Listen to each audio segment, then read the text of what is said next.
नमस्कार दोस्तों। मोदी सरकार के 100 दिन पूरे होते ही नरेंद्र मोदी को कुर्सी से हटाने की आवाज़ें बीजेपी से बुलंद होने लगी। ये बहुत बड़ी बात है।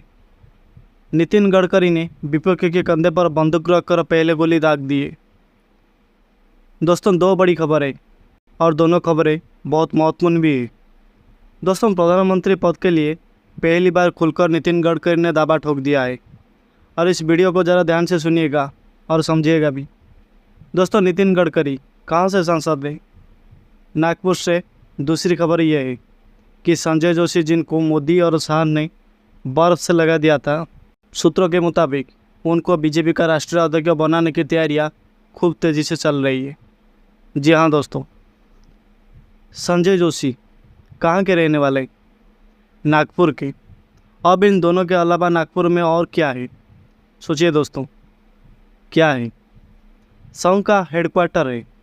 बीजेपी पर जिस जलवे जलाल के साथ गुजरात लंबी ने कब्जा किया, अब उसके पतन का समय आ गया है। दोस्तों, भाजपा की लगाम फिर से संघ अपने पास रखने की पूरी तैयारियां कर चुकी है। अब इसको समझने के लिए सबसे पहले आप खबर के पहले हिस्सों को समझिए और टाइमिंग पर ज़रा गौर कीजिए। दोस्तों, नरेंद्र मोदी ने अपने सारे पुराने मंत्रालयों के साथ रिपीट करने का कारण क्या था?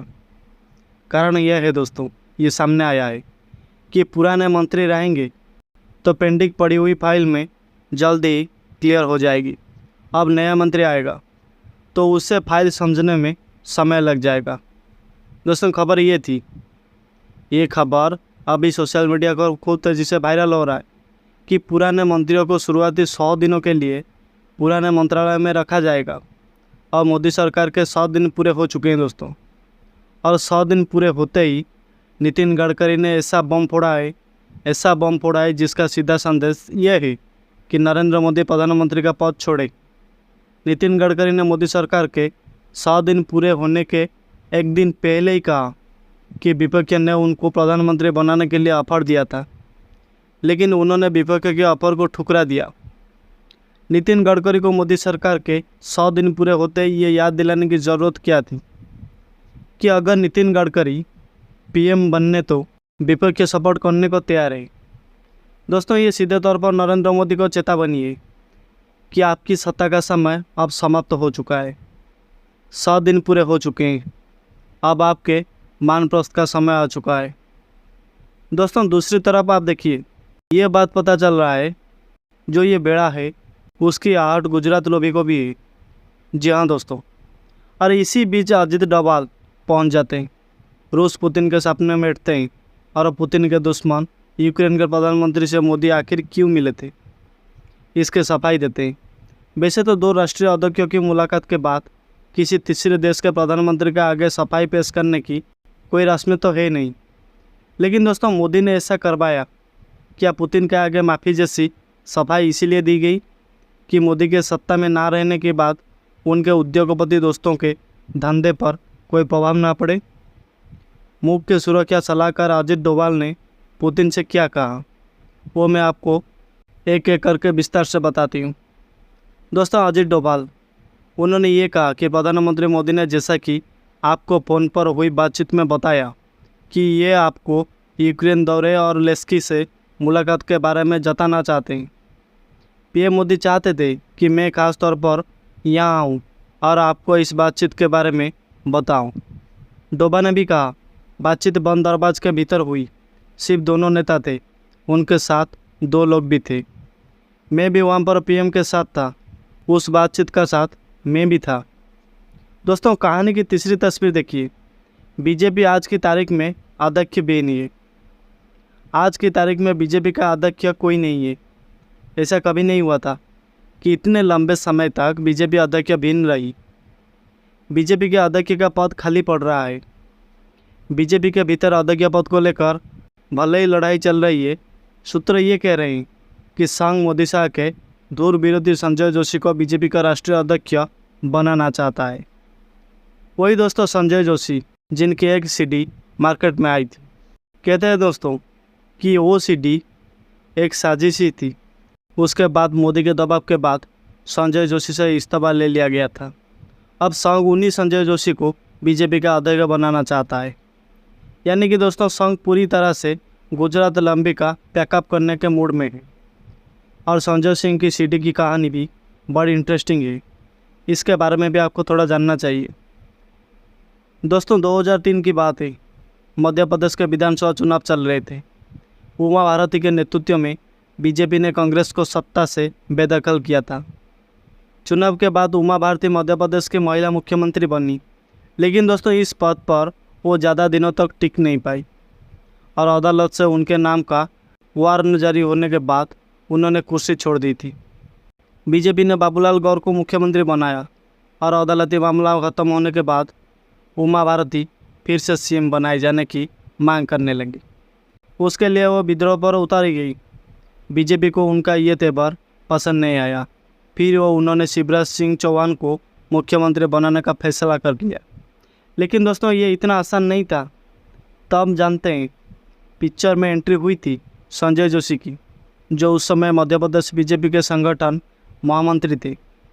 संजय जोशी ने शिवराज सिंह चौहान की ताजपोशी कराई थी। उमा भारती के बीजेपी से विदाई में भी अहम भूमिका निभाई थी। ये दोस्तों ये बात और है कि इसके बाद वो राजनीति में ज़्यादा समय तक सक्रिय नहीं रही। एक सीडी ने उनका राजनीतिक कैरियर ही ख़त्म कर दिया था। आगे चलकर उन्हें इस मामले में क्लीन चिट मिल गई, लेकिन सक्रिय राजनीति में उनकी वापसी नहीं हो पाई। दोस्तों सीडी कहाँ से आई, किसने बनाई, ये किसी को नहीं पता। 2005 मुंबई में बीजेपी के राष्ट्रीय अधिवेशन से ठीक पहले संजय जोशी के कथित वो घिनौना कारनामा की सीडी सबके सामने आई थी। इसके आते ही देश की राजनीति में कोहराम मच गया था। आजीवन ब्रह्मचर्य का व्रत ले चुके संजय जोशी इस सीडी में एक महिला के साथ कथित रूप से अंतरंग क्षण बिताते हुए भी नजर आते थे। 1.5 घंटे लंबी इसी सीडी को गुजरात के एक होटल में जासूसी कैमरे से रिकॉर्ड किया गया था। जगह याद रखिए दोस्तों, कौन सी है? गुजरात। आपको समझने में आसानी होगी इसीलिए बता रही हूँ। खैर दोस्तों, कहा जाता है कि इसे गुजरात से एक कुरियर कंपनी के जरिए पूरे देश में भेजा गया था। ये सीडी, इस पर MP नगर भोपाल की कुरियर कंपनी का पता भी लिखा था कि संजय जोशी इस सीडी अटैक से हतप्रभ रह गए थे। कुछ दिनों के बाद उन्होंने खुद मध्य प्रदेश पुलिस को इस तरह शिकायत की और मामले की जांच करने की मांग की। तत्कालीन DGP स्वराज पुरी ने CID और अपने एक विश्वासपात्र IG को इसके जांच की जिम्मेदारी सौंपी थी और IG को साइबर क्राइम के मामलों का एक्सपर्ट माना जाता था। दोस्तों केवल 20 दिनों के अंदर ही इस मामले की जांच पूरी हो गई और CID ने संजय जोशी को क्लीन चिट दी थी। जांच रिपोर्ट में कहा गया था कि जोशी ने जो सीडी पुलिस को दी थी उसके साथ छेड़छाड़ किया गया था। तो कुल मिलाकर अगर दोस्तों संजय जोशी का कद गुजरात में बढ़ता देखे उनको ठिकाने लगाया गया था। अब आप पूछेंगे कि गुजरात में उस समय किसकी सरकार थी? दोस्तों गुजरात में किन दो नेताओं को संजय जोशी की बढ़त कदर से दिक्कत थी, तो उसके लिए आपको गूगल सर्च करना पड़ेगा। तो कहानी दोस्तों बहुत लंबी हो जाएगी। दोस्तों मोदी साहब ने बीजेपी को ऐसे मोड़ में लाकर खड़ा कर दिया है जहां पर खुद मोदी के ऊपर भी सत्ता छोड़ने का दबाव है। जहां बीजेपी में भयानक सिर ने और राव इंद्रजीत ने मुख्यमंत्री बनने के लिए घोड़े खोल रखे हैं। दोस्तों महाराष्ट्र में अलग तरह की लड़ाई है। उत्तर प्रदेश में गुजरात लंबी योगी को निपटना चाहती है। संघ बीजेपी में अपना राष्ट्रीय अध्यक्ष बनाना चाहती है और घटक प्रधानमंत्री बनने की इच्छा पाले हुए हैं।